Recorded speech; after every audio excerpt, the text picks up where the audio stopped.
반전이라는 제목으로 말씀을 나눕니다. 저와 여러분의 삶에 반전이 일어나길 축복합니다.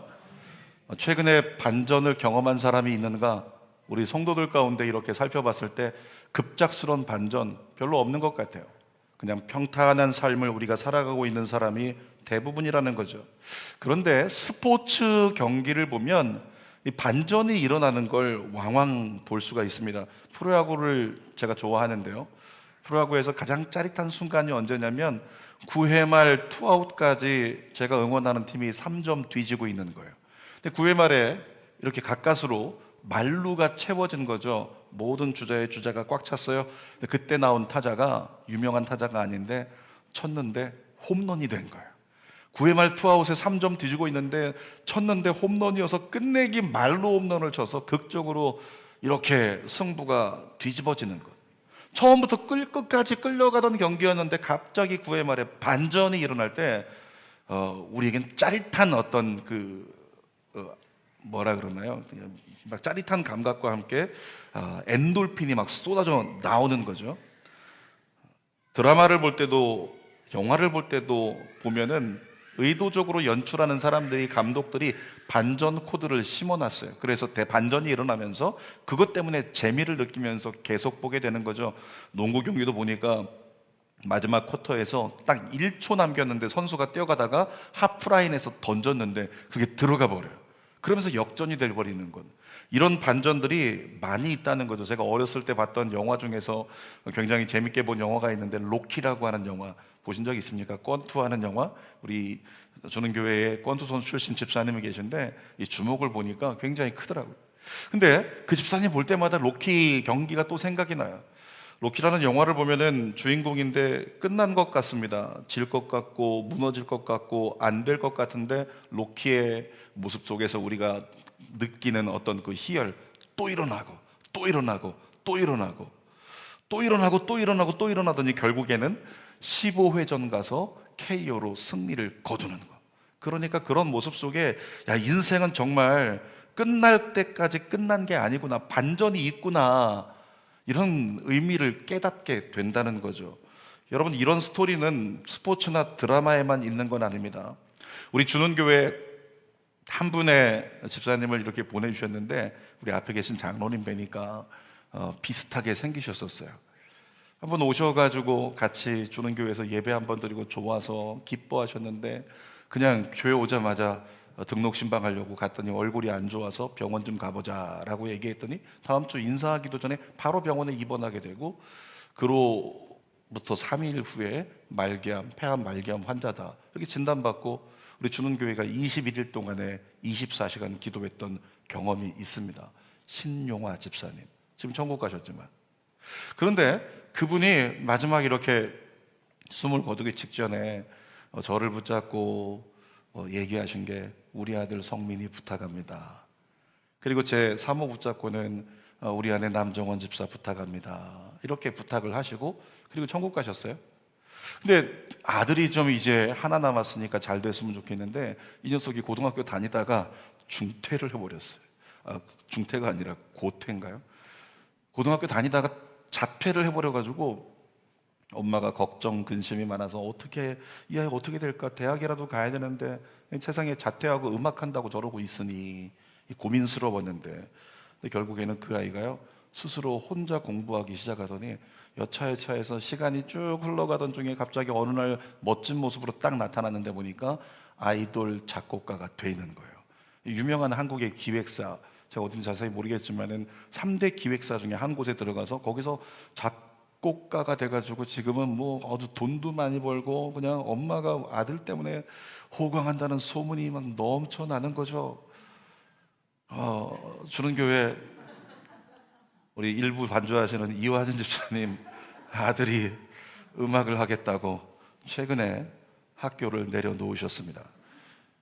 이 말씀을 공개적으로 드리는 이유는 우리 이화진 집사님 가정에 그 신성민이라고 하는 아이의 삶을 통해 일어났던 반전의 역사가 동윤이를 통해서도 일어날 줄 믿습니다. 기도해달라고 말씀을 드리는 거예요. 그 역사가 일어나게 해달라고.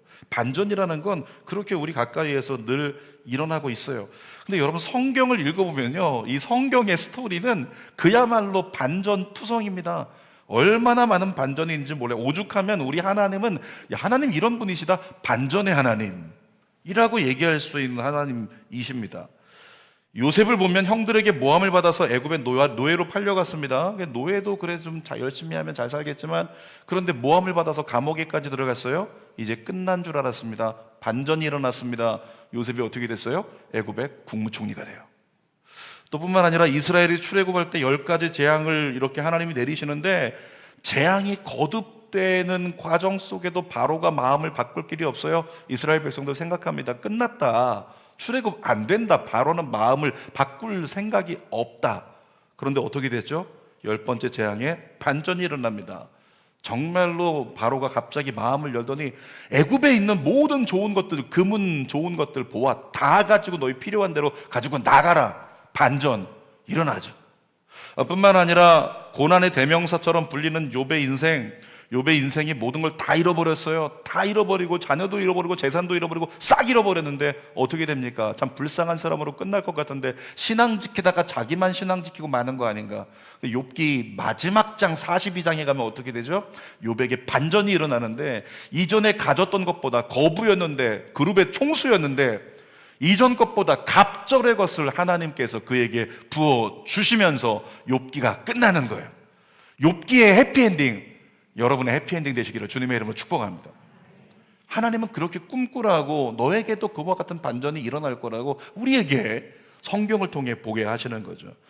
그러한 역사를 통해서 하나님이 우리에게 세상 유행어 같은 이야기를 통해서 오늘 아침에 말씀하시는다고 생각합니다. 성현아, 끝날 때까지 끝난 게 아니야. 따라합시다. 끝날 때까지 끝난 게 아니다. 아멘. 끝날 때까지 끝나는 것이 아니고, 하나님은 우리가 생각했던 끝이라고 생각하는 곳에서 새로운 역사를 시작하신다. 이 믿음을 좀 가졌으면 좋겠습니다. 여러분, 오늘 시편 6편을 읽었는데, 다수의 시편을 기록한 다윗의 삶은 정말 이제 끝난 것 같았어요. 몇 번이고 끝났어야 됩니다. 대적들은 다윗에게 얘기합니다. 다윗, 이제 포기해라. 희망이 없어. 더 이상 안 돼. 조롱하면서 다윗의 숨통을 막 옥죄어 온 거죠. 그런데 어떻게 됐습니까? 성경의 결론은 다윗은 끝나지 않았어요. 다윗은 극복했습니다. 다윗은 이겨냈습니다. 이유가 뭘까요? 하나님께서 다윗의 인생에 반전을 허락해 주셨기 때문에. 우리가 읽은 시편 6편은요, 그 설명을 봐도 전형적인 탄식시예요. 전형적인 이 탄식을 쏟아내는 시인데, 1절에서 7절까지 보면 처절하게 탄식하는 다윗의 모습이 나와요. 아프게 탄식합니다. 여러분, 그런데 8절 이후에 보면 갑자기 반전이 일어나요. 자, 급격한 심경의 반전이 일어나는 다윗의 모습을 볼 수 있는데, 우리 8절에서 10절을 다시 한번 읽어볼까요? 악을 행하는 너희는 다 나를 떠나라. 잘 보세요. 악을 행하는 자들, 대적을 향해서 악을 행하는 너희는 나를 떠나라, 이 얘기할 때 다윗이 막 힘들어가지고 쩔쩔매면서 겨우겨우 얘기했을까요? 그게 아니에요. 이제까지 탄식하다가 주여 나를 불쌍히 여기소서, 주여 나를 건지소서, 탄식하다가 갑자기 일어나더니 큰 소리로 악을 행하는 너희는 다 나를 떠나라. 그 다음에 읽어볼까요? 여호와께서 내 울음소리를 들으셨도다, 이렇게 선포하는 거예요. 9절도 읽어볼게요. 여호와께서 내 간구를 들으셨으며 여호와께서 내 기도를 받으시리로다. 10절, 내 모든 원수들이 부끄러움을 당하고 힘이 떨며 갑자기 부끄러워 물러가리로다. 그동안 원수들이 다윗을 죽이려고 얼마나 수단 방법을 가리지 않고 애썼습니까? 그런데 원수들이 어떻게 물러간다고 10절 끝에 써 있습니까? 원수들이 어떻게 물러간다고요? 갑자기 물러간다. 갑자기 물러간다는 거예요. 계속해서 죽을 것 같고 절망적이었는데, 하나님께서 자, 이때 내가 개입하리라 손 드시자마자 갑자기 순식간에 다윗의 삶에 반전이 일어난 거죠. 여러분, 사실은 뭐냐면, 하나님이 말씀하고자 하는 건 응답의 임계점을 이루는 과정을 우리에게 보여주고자 하시는 뜻이 있다는 거예요. 여러분, 다윗같이 갑자기 전세가 역전되는 역사, 저와 여러분의 삶에도 일어나길 축복합니다. 여러분의 자녀에게 반전이 일어날지어다. 여러분의 삶에 반전이 일어날지어다. 재정 가운데 반전이 일어날지어다. 그와 같은 일들이 우리에게도 동일하게 일어날 수 있다는 꿈을, 그 소망을 우리에게 갖기를 원하시는 거예요. 자, 그렇다면 오늘 본문을 통해서 언제 반전이 우리에게 일어나는가, 우리 한번 나누기를 원하는데 세 가지. 첫 번째, 충분한 회개가 있을 때 하나님은 우리의 삶에 반전을 이루어 주십니다. 따라할까요? 충분한 회개. 다시 한번, 충분한 회개.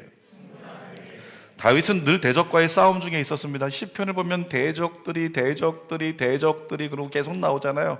그러니까 대적들과 계속 전쟁하고 싸우고 있는 거예요. 군사력으로 맞서는 것도 피곤한데, 여러분, 다윗은 오늘 본문을 보면 건강도 좋지 않았어요. 내 몸이 쇠한다, 이렇게 기록하고 있습니다. 우리의 삶에요, 비슷한 고난이 다가올 때가 있어요. 삶을 살다 보면 너무 힘든데? 이 고난이 다가와서 우리를 아프게 하고, 질병이나 재정이나 여러 가지 고난들, 내 멘탈을 흔들어 버리는 이런 고난이 다가올 때. 근데 여러분, 예전에도 얘기했지만 고난이 다가오는 건 세 가지 유형이 있습니다. 첫 번째, 죄 때문에 고난이 다가와요. 죄로 말미암아 고난은 반드시 다가옵니다. 다윗이 하나님 앞에 회개하면서 자기의 잘못을 회개했지만 그 회개한 것에 대한, 잘못에 대한 대가는 치렀잖아요. 그것처럼 죄를 지으면 고난은 다가오게 되어 있어요. 또 한 가지, 언제 고난이 다가오냐면 하나님이 영광을 드러내시려고 할 때, 하나님의 뜻을 쫓아 고난이 다가올 때가 있어요. 일시적인 고난이죠. 그런데 우리의 삶 가운데요, 사명적 고난도 있어요. 그러니까 어쩌면 송명희 시인 같은 사람이 겪는 그런 어떤 삶에 다가온 참 힘든 거, 어려운 거, 이런 것들이 사명적 고난일 수 있다는 거죠. 이지선 자매가 얼굴이 다 화상이 되어 망가지는 이와 같은 것들이 사명적 고난일 수 있어요. 기도한다고 얼굴 바뀌지 않아요. 그런데 그의 삶의 메시지를 통해서 하나님이 세상을 살리시려고, 건지시려고 사명적으로 고난을 허락하실 때도 있다는 거죠. 근데 가장 많은 경우에 고난 다가오는 이유는 뭐냐면 죄란 말이에요. 하나님 앞에 잘못했을 때, 하나님의 뜻에 역행했을 때. 그래서 우리는 고난이 다가올 때 일단은 회개할 것이 없는지 먼저 살펴야 됩니다. 자, 다윗을 보니까 그렇게 하네요. 1절부터 3절 읽어보겠습니다. 여호와여, 주의 분노로 나를 책망하지 마시오며. 책망하지 말라고 해요. 언제 이런 대사가 나오죠? 내가 하나님께 잘못한 것이 있다고 생각될 때. 계속 있습니다. 주의 진노로 나를 징계하지 마옵소서. 징계하지 말라. 언제 이런 대사가 나와요? 내가 하나님께 잘못했을 때. 계속 있습니다. 여호와여, 내가 수척하였사오니 내게 은혜를 베푸소서. 여호와여, 나의 뼈가 떨리오니 나를 고치소서. 나의 영혼도 매우 떨리나이다. 여호와여, 어느 때까지니까. 여러분, 이런 탄식의 고백, 그러면서 나를 진노하지 마소서, 징계하지 마소서, 그러면서 하나님께 마음을 쏟아가지고 정말로 나의 연약함이 있다면 불쌍히 여겨달라고 하나님께 회개하는 기도, 이 회개하며 탄식하는 기도요, 6편에만 나오지 않습니다. 다윗의 대표적인 탄원시, 탄식시 7편을 보면 거기에 구구절절 계속 똑같은 고백들이 반복해서 나와요. 여러분, 다윗의 고난은요, 쉽게 끝나지 않았습니다. 다윗의 고난은 잠깐 끝난 게 아니라 갑자기 반전이 일어났다고 해서 잠깐 아팠다가 금방 괜찮아지는 이런 반전이 아니에요. 다윗의 고난은 쉽게 끝나지 않고 오래 지속이 된 거예요. 이 오래 지속되는 고난 속에 다윗은 지쳤습니다. 다윗은 포기할 수 있는 상황이 됐었어요. 그런데도 다윗의 시편을 보면요, 우리가 깨달을 수 있는 건 다윗은 계속 회개합니다. 어떻게 했다고요? 계속 회개해요. 끝나지 않는 고난 속에 다윗이 계속 회개하는 거예요. 회개하고 또 회개하고 또 회개하고 있다는 거죠. 같은 말을 반복하는 중언부언을 얘기하는 게 아닙니다. 이런 거예요. 다윗이 마치 순도를 높이기 위해서 금덩어리를 가지고 재련하는 것과 똑같은 거예요. 금을 가지고 단련하고 불덩어리에 넣어서 단련하고 또 불순물 또 제거하고 또 꺼내고 또 넣어가지고 또 제거하고 또 꺼내고 또 넣어가지고 또 뜨겁게 달구고 또 꺼내고, 이 과정이 뭐라고요? 단련하는 과정인데, 여러분, 회개도 그와 같은 과정이 때로는 필요하다는 거죠. 다윗이 계속 회개하는 게 바로 그렇게 단련하는, 재련하는 과정이었던 거예요. 어떤 잘못에 대해서 회개할 때요, 어떤 기도는 하나님 잘못했습니다, 용서해 주세요, 한 번에 끝나기도 해요. 한 번 기도하고 나면 마음에 평안이 가득 들어오면 끝나는 거예요. 용서받은 겁니다. 근데 어떤 경우에는 한 번 회개했는데도 불구하고 계속 회개가 나올 때가 있어요. 여러분, 제 경우에 어떠냐면 어떤 부분에 대해서 하나님께 제가 회개를 하는데요, 오늘 내가 주님 잘못했습니다 용서해 주세요 라고 기도했는데 조금 있다가 한 달 있다가 아니면 일주일 있다가 또 회개 기도가 나와요. 근데 그 회개 기도가 점점 어떻게 되냐면 구체화되는 거죠. 이전보다 더 구체적으로 회개하기 시작해요. 나중에는 엎드려서 통곡하면서 정말 세밀한 것까지도 다 회개를 해요. 그제야 회개가 끝나더라고요. 그런 과정들이 우리에게 있을 수 있다는 거죠. 하나님이 보시기에 회개가 충분하다고 여겨지면 응답과 축복은 순식간에 갑자기 임할 줄 믿습니다. 여러분, 회개를 온도가 올라가는 것으로 얘기를 한다면 회개의 온도가 70이 됐어요. 회개의 온도가 80이 됐습니다. 회개의 온도가 90이 됐어요. 회개의 온도가 95도가 되고 99도를 넘어서 회개의 온도가 100도씨에 딱 도달하는 순간, 여러분, 물이 끓을 때 100도씨를 어떤 점이라고 얘기한다고요? 임계점이라고 얘기하잖아요. 임계점, 갑자기 끓기 시작하는 순간, 회개도 마찬가지예요. 영적으로 볼 때 회개가 100도씨에 차기 시작하면, 100도씨에 임할 때까지 뜨거운 진정한 회개가 드려지면 그 순간에 영적인 임계점이 임하면서 순식간에 하나님의 역사가 일어나고 반전이 일어나는 겁니다. 갑자기 평강이 임해요. 갑자기 축복이 임하고 갑자기 은혜가 임하는 거예요. 그 경험을 예배 가운데, 기도회 중에 여러분이 경험하시기를 축복합니다. 사도행전 2장 38절을 읽어볼까요? 베드로가 이르되 너희가 회개하여 각각 예수 그리스도의 이름으로 세례를 받고 죄사함을 받으라. 그리하면 성령을 선물로 받으리니. 여러분, 지금 바로 회개한다고, 회개하면은 어떻게 된다고요? 성령 주신대, 선물로. 하나님 오늘 회개합니다, 성령 주세요. 바로 받나요? 아니요. 충분한 회개요.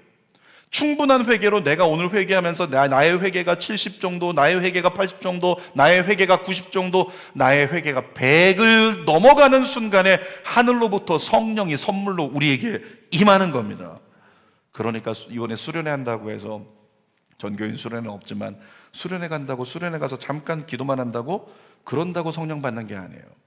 여러분, 가끔 기도원 간다고 성령 받는 거 아니고요, 꾸준히 하나님과 동행하는 거예요. 매일매일 꾸준히 하나님과 동행하는 거. 목사님, 저는 잘 꾸준히 동행하는 게 안 됩니다. 그런 분 계시면요, 내일부터 시작하는 90일 성경통독 아니면 성경 필사, 이와 같은 곳에 자기 몸을 담아서 억지로 자기를 믿음 안에 끌고 가시라고요. 안 되면 매일매일 새벽 예배 나와서, 아니면 가정에서라도 매일매일 새벽 예배를 정말 작정해서 하나님께 하면서 나아가라는 거죠. 신실한 예배자가 되시기를 축복합니다. 신실하게 매일매일 동행하면서 하나님과, 그러면서 매일매일 회개의 영을 구하는 거예요. 여러분, 그 사람의 회개가 충분해질 때 하나님의 반전의 임계점을 영적으로 경험할 줄 믿습니다. 자, 두 번째로 보니까 또 언제 반전이 일어나는가? 충분한 간구입니다. 우리의 기도가 충분할 때 반전이 일어나는 거예요. 삶을 살아가다 보면 다윗에게 임했던 것처럼 악한 권세가 우리를 지속적으로 문제라는 걸 가져와서 힘들게 할 때가 있습니다. 나름대로 회개 기도도 하고 예수 이름으로 내쫓기도 하는데 해결이 안 될 때가 있습니다. 실제로 여러분을 붙잡고 여러분을 흔드는, 여러분에게 역사하는 이 악한 권세의 역사는요, 쉽게 물러가지 않습니다. 때로는 오랜 기간 동안에 문제가 우리의 삶에 남아가지고 우리를 괴롭히고, 때로는 기도조차, 하나님을 향한 믿음조차 포기하게 만들 때가 있다는 거죠. 욥과 다윗의 고백을 들어보면 비슷한 심정을 느낄 수 있어요. 욥기 23장 8절 9절 읽어봅시다. 시작. 그런데 내가 앞으로 가도 그가 아니 계시고 뒤로 가도 보이지 아니하며, 그가 왼쪽에서 일하시나 내가 만날 수 없고 그가 오른쪽으로 돌이키시나 배울 수 없구나. 고통스러운 거예요. 하나님이 보였으면 좋겠어요. 하나님의 음성이라도 들렸으면 좋겠어요. 근데 아무리 하나님을 찾아도 하나님이 묵묵부답일 때가 있다는 거예요. 다윗도 똑같은 고백합니다. 시편 1절이에요. 시작. 여호와여 어찌하여 멀리 서시며 어찌하여 환난 때에 숨으시나이까. 여러분, 욥이, 다윗이 하나님을 찾는데 힘든 건 괜찮아요. 이길 수 있어요. 하나님만 응답하시고 하나님의 실존만 내가 경험하면 돼. 은혜만 있으면 돼. 근데 아무래도 하나님을 찾을 수가 없어요. 하나님의 음성을 들을 수가 없어요. 이건 미치는 거죠. 힘들었지만 욥과 다윗이 잘한 게 뭔지 아십니까? 그럼에도 불구하고 흔들려도 끝까지 기도했다는 거. 사랑하는 여러분, 끝까지 기도하십시오. 내 마음이 흔들리고 멘탈이 흔들리고 감정이 흔들려도 끝까지 기도하세요. 예전에 설교했었죠. 감정 믿지 말라고, 우리 마음을 믿지 말라고, 진리의 말씀을 믿으라고. 그래서 끝까지 기도하는 거예요. 마음은 흔들려요. 감정은 흔들립니다. 생각은 흔들려요. 그럼에도 불구하고 끝까지 기도하라고. 그러면 하나님의 놀라운 응답을 얻을 거라고요. 자, 4절 말씀 본문 읽어볼까요? 시작. 여호와여, 돌아와 나의 영혼을 건지시며 주의 사랑으로 나를 구원하소서. 여러분, 우리가 할 수 있는 기도 중에 대단히 좋은 기도가 있습니다. 그건 뭐냐면 구원에 대한 기도예요. 건져달라는 기도예요. 하나님께 기도하십시오. 하나님, 저를 건져주세요. 하나님, 이 문제에서 건져주세요. 이 어려움에서 건져주세요. 여러분, 성경의 역사를 보면 나를 구원해달라고 하는 기도에 대해서 주님은 반응하셨어요. 그러므로 나를 구원해달라, 나를 건져달라, 이 절망에서, 이 감정적 어려움에서, 이 상황에서, 이 질병에서 나를 건지소서. 하나님께 우리는 날마다 이 기도해야 되는 거예요. 6절 말씀도 읽어보겠습니다. 내가 탄식함으로 피곤하여 날마다 밤마다 눈물로 내 침상을 띄우며 내 요를 적시나이다. 여러분, 피곤하지만 지쳤지만 그럼에도 불구하고 다윗은 눈물로 드리는 기도를 멈추지 않았습니다. 간혹 성도들 중에요, 기도하다가 남자분들 중에 갑자기 기도만 하는데 울컥해가지고 눈물이 나려고 그래요. 근데 눈물이 나려고 그럴 때 어떤 생각이 들어요? 누가 나 볼까봐, 나 너무 울면 누가 나 볼까봐, 이상히 여길까봐. 그래서 기도를 멈추는 거예요. 눈물이 날 것 같아서 기도를 멈춘다? 여러분, 그럴 필요 없습니다. 주 앞에서 그냥 우십시오. 우리 찬양대원들 중에서요, 오늘도 우리 일부 예배 찬양 인도하시는 우리 김영아 리더께서 찬양 인도하다가 끝에 가서 이렇게 뭔가 울컥하는 듯한, 딱구질 난 거 아니죠? 울컥하는 듯한 그 가사가, 내 영혼의 평화가 고백하면서 느껴지는 어떤 무언가가 있었겠죠. 여러분, 그런데 찬양대들 나와서 이렇게 찬양하다가 갑자기 눈물이 나서 어쩔 줄 몰라 더 이상 찬양을 못하는 분들이 계십니다. 괜찮습니다. 우리가 보기에는 찬양이 멈춰지는 것 같지만, 끊어지는 것 같지만, 하나님은 눈물의 그 찬양을 가장 기뻐하십니다. 그리스도인은 울어야 삽니다. 따라합시다. 울어야 산다. 다시 한번, 울어야 산다. 야고보서 5장 4절 읽어볼게요. 야고보서 5장 4절 시작. 보라, 너희 밭에서 추수한 품꾼에게 주지 아니한 싹이 소리 지르며 그 추수한 자의 우는 소리가 만군의 주의 귀에 들렸느니라. 우리가 울며 간구할 때 뭐라고요? 하나님이 들으신대요. 우리 우는 소리를 들으신다고요. 시편 30편 5절입니다. 시작. 그의 노염은 잠깐이요 그 은총은 평생이로다. 저녁에는 울음이 깃들일지라도 아침에는 기쁨이 오리로다. 여러분, 뭐라고 얘기하고 있는 거냐면, 너 기쁨의 아침을 맞고 싶으면 저녁에 울어라, 이 얘기예요. 정말로 너의 인생에 기쁨의 아침이 오기를 원한다면 너의 인생의 저녁과 같은 그 시간을 보내면서 울어라. 눈물로 하나님께 쏟아 놓으라. 그러면 기쁨의 아침을 열어주리라. 아이들을 키우는 부모가요, 어떻게 합니까? 아이가 울면 아이의 필요에 따라서 부모가 반응합니다. 애가 울어요? 왜 우니? 혹시 응가했니? 왜 우니? 배가 고픈가? 왜 우니? 아픈가? 아이가 울면 부모가 그 아이의 요구를 충족시킨다는 거죠.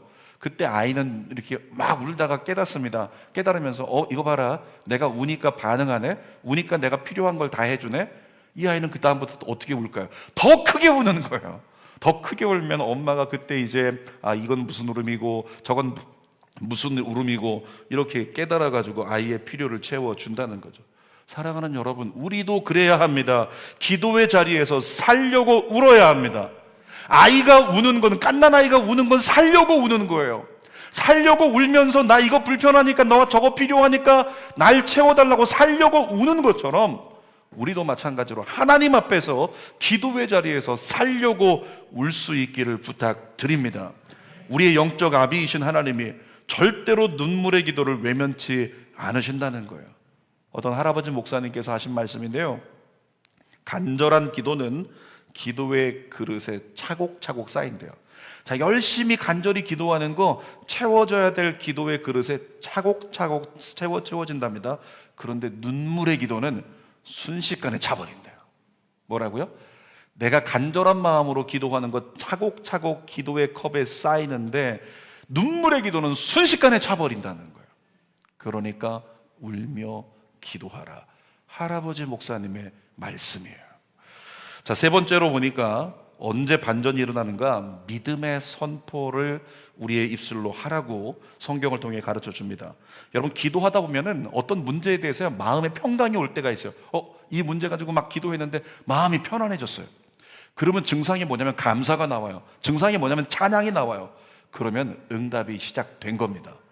그러니까 그때는 뭘 해야 되냐면 더 이상 구하는 기도, 도와달라고 하는 기도, 건져달라고 하는 기도 중단하고 그때는 이 일이 이루어질 걸 믿고 믿음으로 선포하는 거예요. 이전까지는 도와주세요, 이루어주세요 이렇게 기도했다면 평강이 임하면 그때는요 이 기도가 충분히 채워져 가지고 임계점을 지나는 거예요. 그러면 그때부터는 어떻게 고백하는 거냐면 믿음의 선포요. 하나님, 이 일이 주님이 안에서 해결된 줄 믿고 감사합니다. 하나님 도와주셔서 감사합니다. 하나님 이루어 주셔서 감사합니다. 그렇게 믿음의 선포를 하는 거죠. 여러분, 갈멜산에서 엘리야가 850명의 이방 선지자들과 대결을 벌일 때요, 그때 열심히 대결해가지고 승리했죠. 승리한 다음에 뭐 했냐면 바다를 향해서 언덕에 올라가 가지고 무릎을 꿇고 무릎 사이에 머리가 들어갈 만큼 엎드려 가지고 7번이나 기도했어요. 하나님 비를 내려달라고 7번 기도했어요. 근데 저 바다에서 지중해에서 손바닥만한 구름 하나가 딱 떠올랐네요. 그 순간 비가 온다는 확신과 함께 왕에게 달려가서 엘리야는 믿음의 선포를 했습니다. 아직 비가 오지 않았어요. 근데 확신이 들었을 때, 평강이 임했을 때 믿음의 선포했다고요. 자, 열왕기상 18장 41절 시작. 엘리야가 아합에게 이르되 올라가서 먹고 마시소서, 큰 비의 소리가 있나이다. 아니, 어디 있는데 아무것도 안 보이는데 해가 쨍쨍한데. 근데 엘리야는 믿음으로 들을 수 있는 거예요. 내게 주신 평강으로. 그러니까 믿음으로 선포하는 거죠. 열왕기상 18장 44절도 읽어볼게요. 시작. 올라가 아합에게 고하기를 비에 막히지 아니하도록 마차를 갖추고 내려가소서. 믿음의 선포입니다. 오늘 보니까 다윗이 갑자기 입술에서 믿음의 선포가 나와요. 반전이 일어나는 거죠. 9절입니다. 시작. 여호와께서 내 간구를 들으셨으며 여호와께서 내 기도를 받으시리로다. 두려워가지고 어쩔 줄 모르는 다윗의 심경에 내면 안에서요 갑자기 심적 반전이 일어난 거예요. 탄식하던 다윗이 갑자기 믿음의 선포를 외치기 시작합니다. 왜냐하면 그동안은 기도와 탄식으로 열심히 탄식했고 열심히 회개했고 열심히 간구했는데 이 회개가 충분해졌어요. 임계점에 도달한 거예요. 기도하고 간구하던 것이 충분해졌어요. 임계점에 도달한 겁니다. 그랬더니 갑작스럽게 영혼의 평화가 찾아와요. 평안이 찾아와요. 그랬더니 믿음의 선포가 가능해졌던 거예요. 두려움의 바람이 멈추어 버린 거죠. 찬송가 370장의 역사가 다윗에게 일어난 겁니다. 우리 찬송가 370장 1절과 2절 한번 불러볼까요? 주 안에 있는 나에게. 주 안에 있는 나에게 단 근심 있으랴. 십자가 밑에 나가 내 짐을 풀었네. 2절 부르겠습니다. 그 두려움이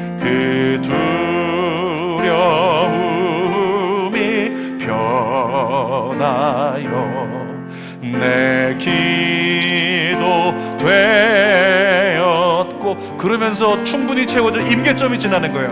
전날의 한숨 변하여 내 노래 되었네.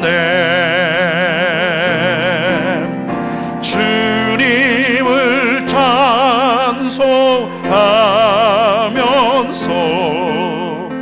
할렐루야 할렐루야.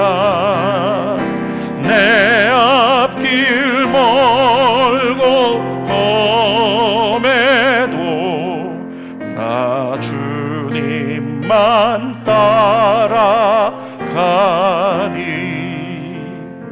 아멘. 설교 결론입니다. 오늘 제목이 뭐죠? 반전이라고 하는 제목입니다.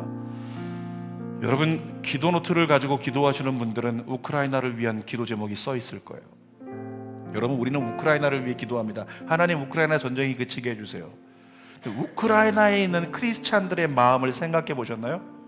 우크라이나에 있는 크리스찬들의 기도, 그들은 기도했을 겁니다. 정말 서방이 기도하고 세계가 기도하고 있다는 걸 알려줬으니까 곧 끝날 거야, 곧 끝날 거야, 곧 끝날 거야. 간절히 기도합니다. 하나님, 이 전쟁이 끝나게 해주세요. 하나님, 이 전쟁에서 우리를 건져주세요. 지금 뭐라고 기도할까요? 혹시 이렇게 기도하는 사람 있지 않을까요? 왜 안 들어주세요? 왜 안 건져주세요? 왜 안 끝나는 겁니까? 그와 같이 외치는 크리스천들도 있을 겁니다. 사랑하는 여러분, 하나님의 응답이 너무 더뎌서 지칠 때가 있어요. 그때 오늘 말씀 기억하십시다. 하나님의 응답의 임계점이 되면 순식간에 응답의 역사 일어날 거라고. 그렇게도 힘들고 어려웠던 삶에 반전을 이루시는 하나님의 역사가 우리의 삶에 일어날 거라. 여러분, 지금 우리 눈에 아무 일이 일어나지 않는다고 아무 일 일어나는 게 아니고 눈에 보이지 않는 가운데 주님께서 역사하고 계신 줄 믿습니다. 언제 반전이 일어난다고요? 충분한 회개, 충분한 기도, 그것이 충분하다고 여겨지는 평강의 사인을 받고 선포하는 믿음의 선포, 그 직후에 반전은 우리의 삶에 일어납니다. 때가 되면 여러분의 가정과 삶 속에 반전이 일어날 줄 믿습니다. 기도하겠습니다. 아버지, 주님이 일하심을 믿습니다. 여전히 일하고 계심을 믿습니다. 아무것도 없는 것 같아도 일하고 계심을 믿습니다. 그 하나님 끝까지 믿고 의지하는 우리 모두가 되게 하여 주시옵소서. 예수님의 이름으로 기도드립니다.